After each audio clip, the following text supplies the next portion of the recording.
WELSTech is a bi-weekly podcast exploring the intersections of technology and ministry. It is part of the podcast network sponsored by WELS, the Wisconsin Evangelical Lutheran Synod. Our show today is hosted by Martin Spriggs and Sally Draper.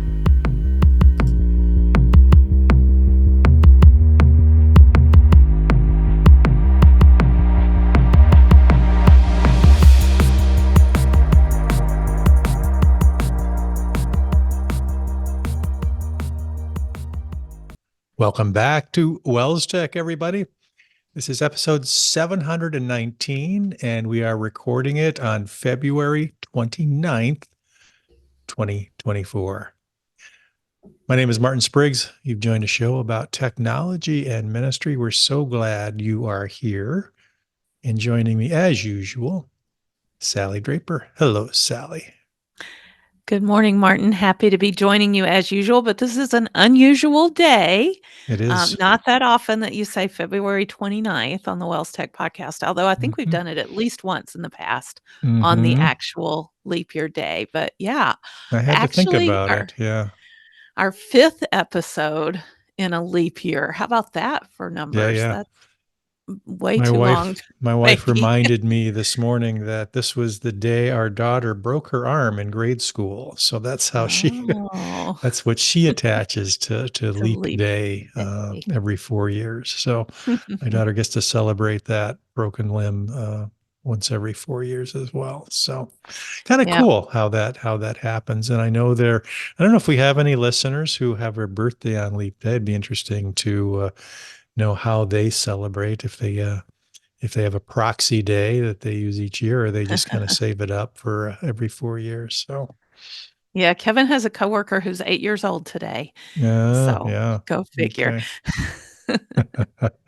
That's fun stuff. But we're going to take advantage of the fact that it is Leap Day and do a little bit of a trip down memory lane, go back in time, and talk about and revisit some of the topics that we had around that time of year. We didn't always record, as you mentioned, on February 29th, but certainly very close.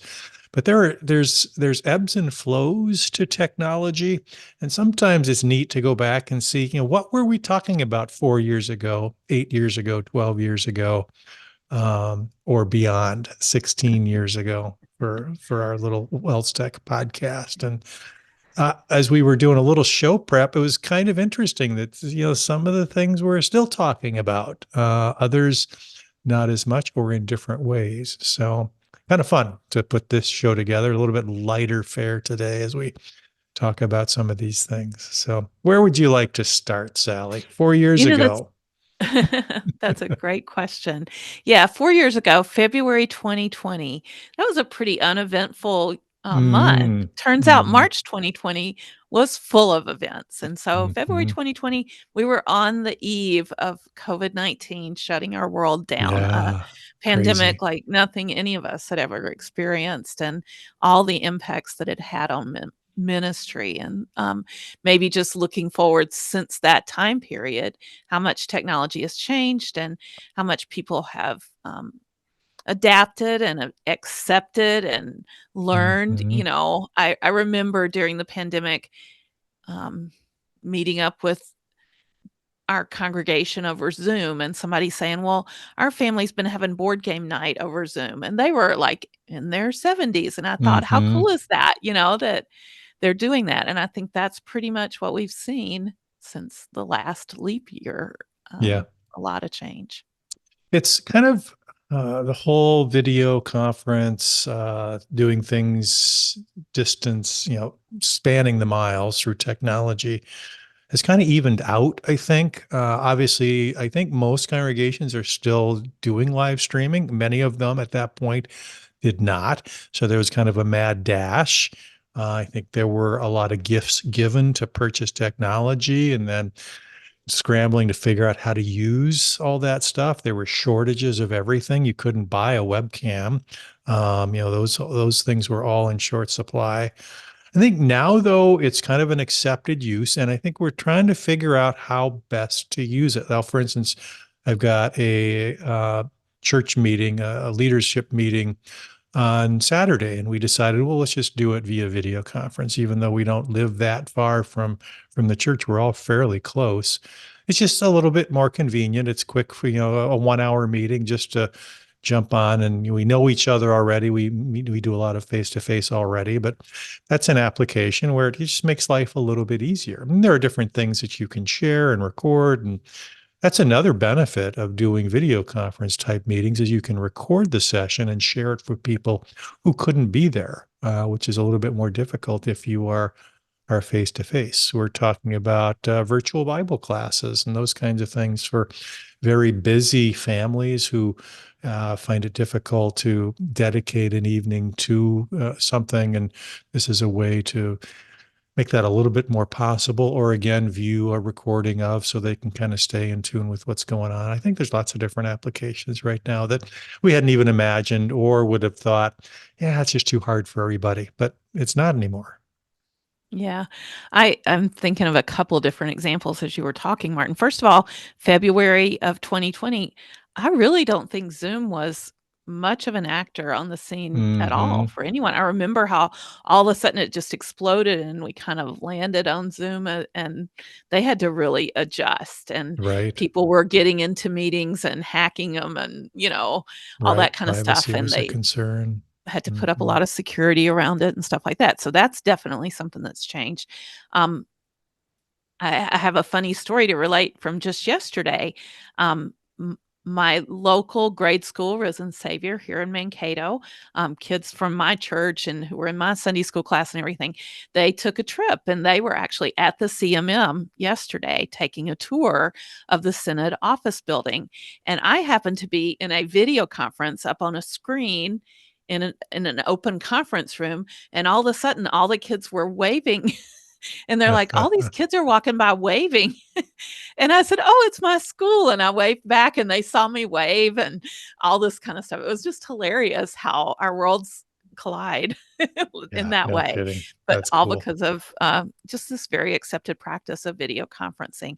Yeah. Just recently, my Mayo Clinic healthcare system announced that they're going with virtual primary care visits. So you Hmm. don't even have to go in to see your primary care doctor for some of your visits, virtual urgent care as well. And they've just launched that in their app. And I mean, I'm sure there's a reason it took 4 years since the pandemic to get all of the bells and whistles in place for that. But it's not a crazy thought for those of Hmm. us that have now are now on the other side of that. Just one more story. A couple of years ago, I was supposed to speak at a women's Advent by Candlelight event. And my husband happened to come down with COVID that week. And so I didn't feel comfortable going and speaking in person. So I recorded my presentation that I had worked on and polished, and I sent them a video and they played my video. And people there were not put off by that. That wasn't a bad thing for their gathering, even though it wasn't the desired thing. It was very well accepted. And so again, a lot has changed since the last leap year for sure. For sure. Yeah. So So that was the topic, or that was what we were in. Who knew? At the time we yeah, were probably recording that show, or close to that, that was on the horizon. So for sure. let's go back 4 more years. So this is now 8 years ago, 2016, for the leap year before that. What were we talking about then? Back in the day, we were actually collaborating on a self-published book. We were writing Yeah, the that's book With All right. Your Heart, which was about productivity and project Project management in management. the Yeah. church setting. And we went through the process of writing it together and collaborating. I think you did a whole lot of formatting to get it into a format that was agreeable with self-publishing, and the book is still out there on Amazon, available for purchase. We have our own ISBN number and everything. So self-publishing was pretty new, I think, at that point. Mm-hmm. Mm-hmm. This week I ordered a new t-shirt from Amazon, and it was a print on demand. Yeah. And when they got my order, they pulled out the plain t-shirt and printed it and sent it to me. And so that self-publishing concept is still around. Mm-hmm. Another example, my son bound into a book format all of his sermons from his first year of parish ministry and gave that to us as a Christmas gift. And so he has an ISBN as well. So it's probably Nice. a lot easier now than it was 4 years ago Yeah, we learned a or eight lot. years And ago. we are certainly in the era of self-publishing, whether that be digital or in print. And that whole book writing process was both not from just the process, learning process, but also just kind of thinking through project management principles for congregations. And I still think that in schools. And I think that still is a need. I think there's a challenge there. They're just so busy, so many things going on, and the good basic sound project management principles are super important to kind of keep things moving, keep track of things, keep people accountable. And some of the things I just looked at the book the other day, and still valid. We probably could Mhm. come out with a revision, but a lot of the technologies we talked about Trello in there and those kinds of tools. I'd probably add a new section on to-dos and task management, but I think that's probably in our future here too, to give it a little bit of an update and work off of what we started there. So pretty cool. That was Sure. fun. That was a lot of work. That I remember that part about it 8 years ago. Yeah, Yeah, writing a book is no small feat, but it was fun and well received too. So, right. all right, Um, you have something else for 2016? no, just the fact that, I wrote a whole lot of show notes Oh as yeah, I yeah. look back. It's a very long post, and I don't know if we talk about less or maybe so many things are so ubiquitous now that we only mention the unique things or whatever, but the show notes seemed a lot longer back in the day. Hmm. So, Yeah, we talked. interesting. I'm looking at the show notes for that. What is that?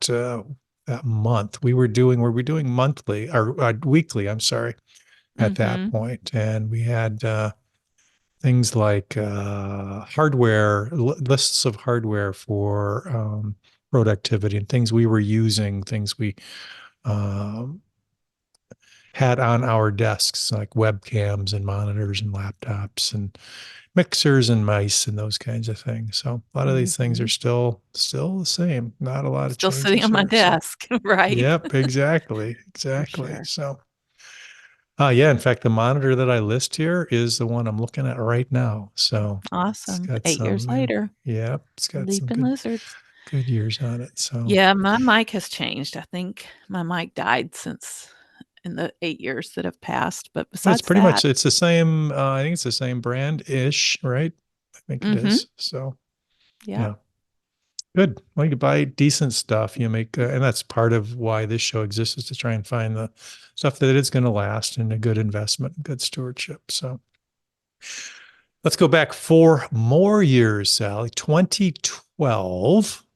So now we are what, 22 years? No, nope, 24 years ago. So I'm 14 no, years ago. Sorry. Guest host we had back then with fond memories, Gail Potratz joined us on February 29th in 2012, right? which was 12 years ago. Yes, exactly right. I'm sorry, 12 years Um, ago. Yes. yeah, it's neat to see Gail's face pop up here because Gail was our very first education technology guest Yep. host. Did a wonderful job. She's enjoying retirement now, but I have a neat connection to Gail. Her daughter and her family are in my congregation now. So I Hmm. can get to see Gail every once in a while when she visits. So that's Oh, really cool. special. Cool. But yeah, Gail got us off on the right foot with that whole education technology focus because wow, have things changed since we started the podcast. At this point, we're talking about Chromebooks versus iPads and getting digital textbooks and things like Hmm. that. So, Hmm. yeah, we've definitely seen a lot of progress over the years in education technology. This year, focusing on artificial intelligence in education and the good, the bad, the the black box of how much we need to learn there. So, Yeah, for always more to sure. learn. Yeah. Yeah. These days we're having fun with Rachel and Jason, and we had fun back then too, talking to Gail too. Mhm. Um, One topic that was top of mind and still is internet safety, and that's probably maybe even more so than ever. I was giving presentations back then to PTOs and the like, and great resources out there. In fact, some of the same resources from Common Sense Media and a few others that are Mhm. useful and part of curriculums these days. And now you throw in, all the things that are going on online now with, um, with bullying, etc. And it's definitely top of mind for school principals and families as well. So Yep. nothing's changed Maybe, there. the wording has advanced a little bit from internet Mm-hmm. safety to digital citizenship because you Yep. wanna have good citizens who not only are safe, but also are very, savvy with the things Mm-hmm. that the internet presents to them, and so starting from preschool and kindergarten all the way up, schools are incorporating that type of training in their curriculums. Yep. Good stuff. And now with AI, it's always a question, is this real? Is this For legit? sure. Yeah. Yeah, I heard of a hack recently where, um, a corporate employee was tricked because of deep fake videos that they had Mm-hmm. produced that looked like his fellow employees, went to a video conference and thought he was in a conference with his fellow employees. Wow. That just blows my mind. A little So, scary. Yeah. yeah. All right. And then 4 more years back to 2008, which was, is that the year we started the That is podcast? the year we started. That's It the is. 2nd month we started, and, February started with episode 5. So what are we on now? Mm-hmm. 719 or something? That was a Yep. long time ago. Let's see, 16 years, huh? Yeah. And, yeah, we were talking about interesting things back then. Even back then, I found, Snagit on the list. I'm still using Snagit faithfully today. That's a product from TechSmith that allows you to take screen That's captures and amazing that a product amazing. that you loved back then is Oh my goodness. still, you still love it and it's still Better than ever. prime time. Made Yeah. Probably made my top picks of the year many times over the Right. last 16 years. So, yeah, that was neat to see it on the list. Unfortunately, I also saw Picnic on the list. I don't know if Mm-hmm. any of our listeners remember Picnic, spelled with a K at the end, but it was a really sweet online image editor. I even taught classes at MLC on image editing and turned them on to using Picnic and stuff because it could do it all. And it was so fun to use and so easy Mm-hmm. and free. And then all of a sudden it went out of business because I think it was Google maybe that purchased Picnic to use their technology in Google Photos. And so Yep. it was very disappointing. There was a period of time where there was no Picnic. And then we got PicMonkey. PicMonkey came on the scene. And I even saw a note in one of the following years about smiling big monkey grins because I was all about the Mm-hmm. monkey and I loved PicMonkey and did a ton of image editing there. And now PicMonkey is all very pricey. There's no Mm-hmm. free model there. And what's popular today? Canva. So Canva. there's the Yeah. kind of the evolution of online image editors that are free and fun and easy to use. And Snagit, solid through all of that. Yeah. Yeah. So Cool. a little Looking difference. back, it was also the time that the Together newsletter started. So Hmm. um, digital news that goes out that still going strong, still branded the same. Mhm. For those of you that are Wells members and subscribe to that, that's how to stay up to date on what's going on. And we were talking about Concordia Technology Solutions products, Shepherd Staff at the time. In fact, interestingly enough, I just had a meeting with their product manager a couple days ago, Rob,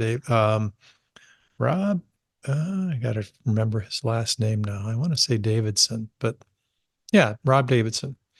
Good job. Great guy. And he was talking about some of the new things that are coming into Member 360 and Church 360 products. The Ledger product's getting an upgrade. And so we're looking forward to that. And we were talking about some of the communication modules that are built in for any Member 360 subscriber, including being able to email everybody and text everybody, which is kind of comes along free of charge, which is awesome. Kind Mhm. of it's not really a loss leader, but a value add would be the There right you go. technical term. That if you have a subscription, you can text all your people. There's a Really caller nice. function too that you can add as well for fairly inexpensive. So emergency calls for weather events and those kinds of things is part of the package that you can add on. But that SMS piece, that's a great value. That's awesome. Hope they can continue to Mhm. offer that. But so we were talking about that back then. There's still, I think he said, maybe 80 of our congregation still using shepherd staff. All the rest have converted. Those of you that are still in that shepherd staff mode may want to take a look at the Church 360 stuff. It comes with a lot of benefits. So The difference being local software that you have to run on a versus network web if you wanna based, share right? it. Yeah, yeah, Back in the day, that's what we did, but now that's it what can we be in the did. cloud and Hmm. accessible from anywhere. So, So, with the right credentials, obviously very secure. yep. So there you have our little walk down memory lane by leap years. Kind of fun. I like it. It So was. you'll have to wait another 4 if we're still doing this for the next round. So very cool. Yes. Let's All move right. on, Sally. Should we? Ministry Yeah, we resources. You got something to share here? we do. We have a great ministry resource to share. It is a webinar that's coming up. We've been talking a lot about webinars. We recently had Rachel Halsdor Halderson. Sorry, Alderson. Rachel. You know Yep. me and last names, but Rachel Halderson was on our show, I believe the last show we produced, and she talked about women's ministry webinars. And here it is, time to be part of the next webinar.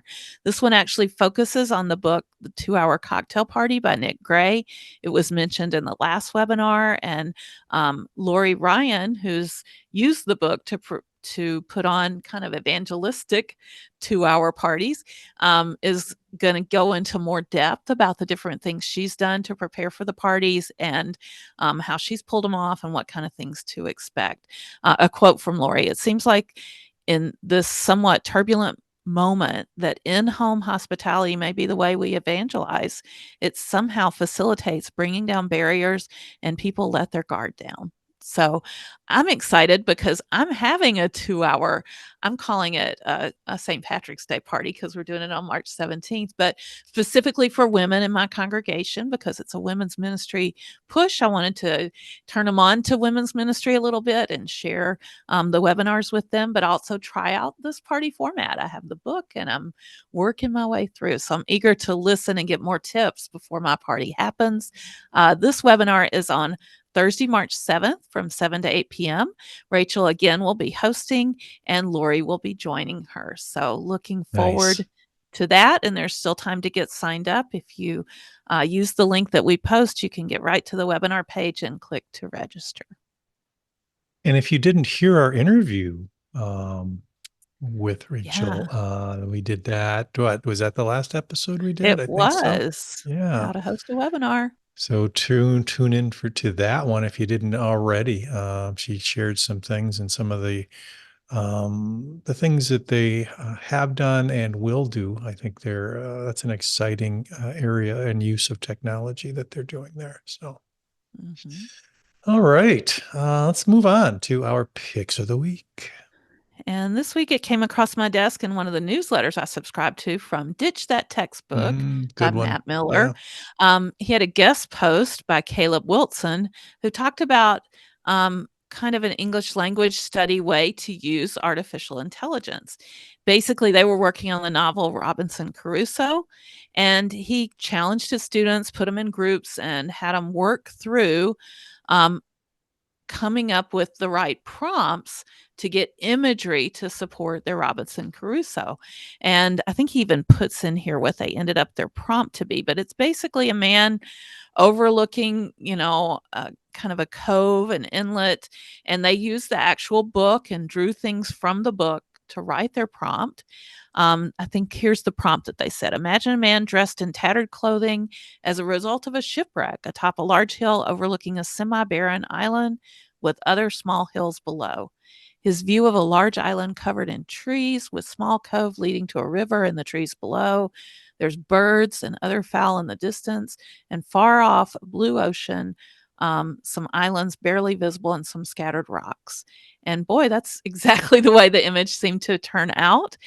He has examples with that same prompt.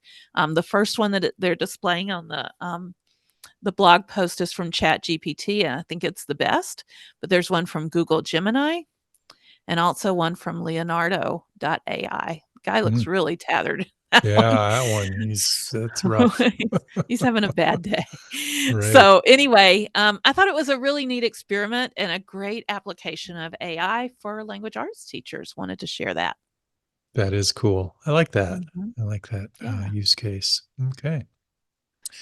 My pick of the week, Sally, is a service called Give Butter, givebutter.com.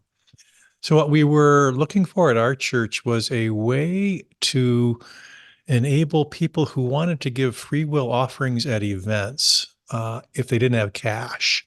So clearly, a way to do that would be with your mobile phone. And we use Vanco for our online giving, but it doesn't really have a great mobile solution. It's kind of clunky, and you got to enter in information, and it's not a kind of a point of sale or a quick thing. So we were looking around, and I found Give Butter. There's a number of these, but I kind of decided on them because it was super easy to set up. Essentially, what you do is you connect it. You give it information, obviously. Then you connect it to a provider. They use Stripe to connect it to your bank.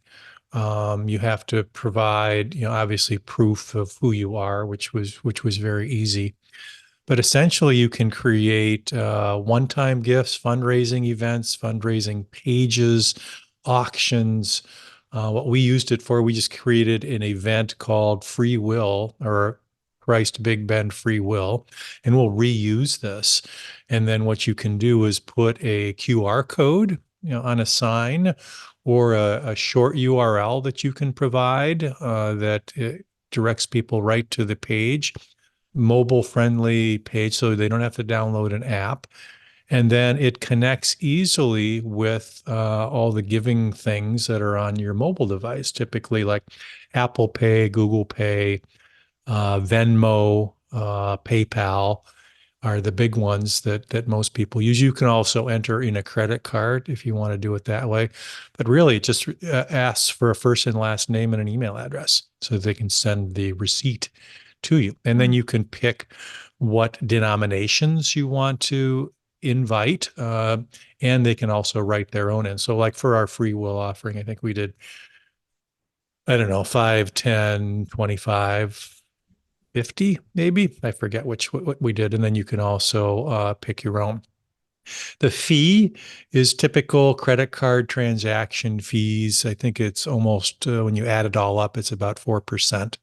So it's not insignificant, but you can also have a setting in there where you can ask the person who's using the tool to donate that piece as well. So it's really not costing the organization anything, but the giver is anteing up that piece as well. So went over pretty well. I think it's a getting used to or a break-in period, so people recognize that yeah, they can do it this way. But I think it's a good opportunity either in situations like this or at a concession stand if you're selling shirts or something like that, you could use it here for that. Also, if you want to put it up on the board in church, it's an easy way for somebody during the offering time to be able to pull that up on their phone and make an offering that way without going through kind of the longer recurring. You can do recurring gifts with this, but the Vanco piece is more for regular giving for members, and this would be more for a kind of spur of the moment. Hey, I don't have cash. I want to give something to help out kind of thing. So that's givebutter.com. Pretty cool. Interesting name. I guess they chose butter because it's near better, give better, because Maybe it says so. support our fundraiser for a butter world. Yeah, So exactly. So fun stuff. they're very responsive. Their tech support people are right on it. There's a chat feature there. So if you have any trouble setting it up, we had a little trouble getting our nonprofit status in there. Not that you really have to be a nonprofit to use it, But I think one of the benefits is you can do ACH. You can accept ACH payments if you're a nonprofit, and you can also get quicker processing. So normally it's a 72-hour period before you can get the money into your bank account. So they're holding it with nonprofits. I think they cut that in half, something like that. So there are benefits to Nice. getting your nonprofit status into their system. So pretty cool. Yeah. And it doesn't cost Uh, anything. There's no cost other than the transaction fees. So if nobody gives anything, you're not paying anything for the service. is there any way to, like, designate what account of your Yes. Yeah, there Oh, is. Yeah, you nice. can give So to if they different funds. Yeah, That's so you want to nice. give to the building fund or give to student assistance or the operating fund. And then you can also send it to different bank accounts depending on the fund type too. So, Very nice. yeah. Yeah. Just one more funny, and that is that when you said you specify the denominations, I thought you meant church denomination, not Right. monetary denomination. Like, really? You Wells, can keep, L's, like yes. Yeah.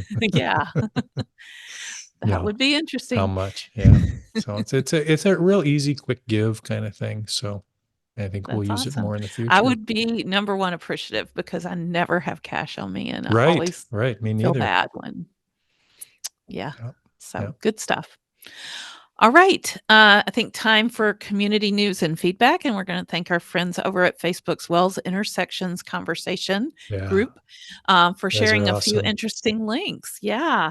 I wanted to point out a website called Nappy. It's Black Art by Nappy Stock, and it focuses on African American people who are doing artistic things. And all of this is completely it's licensed Creative Commons Zero. So it's Hmm. royalty free and you're able to make use of it. Like I said, it's very focused on artistic type imagery.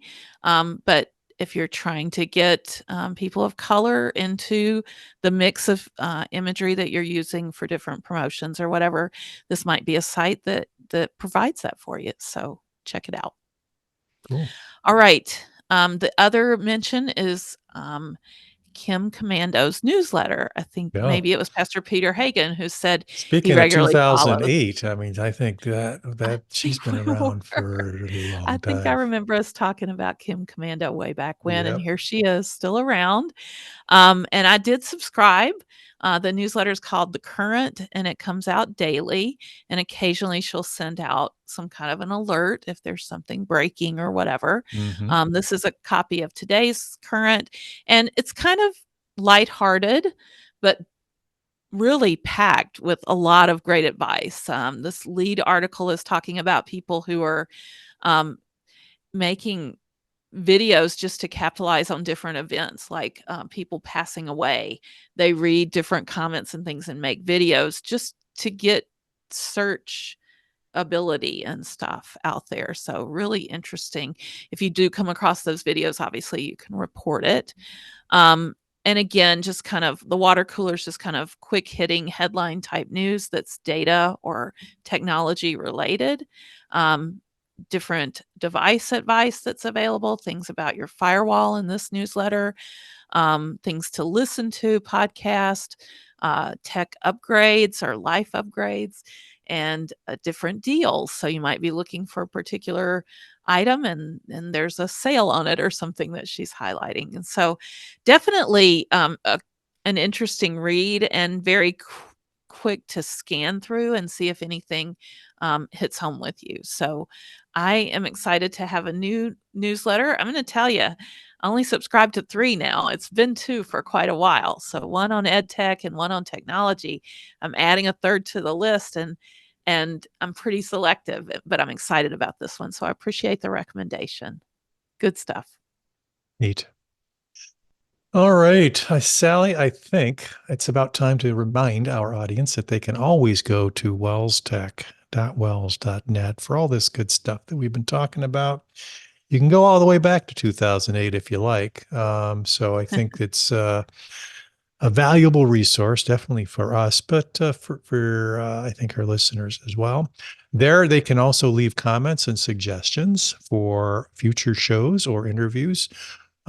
So take advantage of all the stuff that's there. You can leave a voicemail. You can always email us too. WELSTech@wels.net is where we frequent, and we look at that inbox and we'll pass information along if you share it there. So please do that. Speaking of great stuff, I'm really excited about our show next time. We have got some folks from Multilanguage Productions coming on the show to talk about some technology they've been using in their Academia Cristo and Tel network ministries. So tune in next week or next time for an interview where we talk about some stuff that I think might be interesting for congregations to think about. So just a little bit of a tease there. Sally, thanks for everything you do. All these years, all these leap years You as later, we're well. still at it. So appreciate you and what you do. And appreciate our listeners. Please come back next time as we talk about where ministry intersects with technology. Good stuff. Thanks, everybody. Bye bye.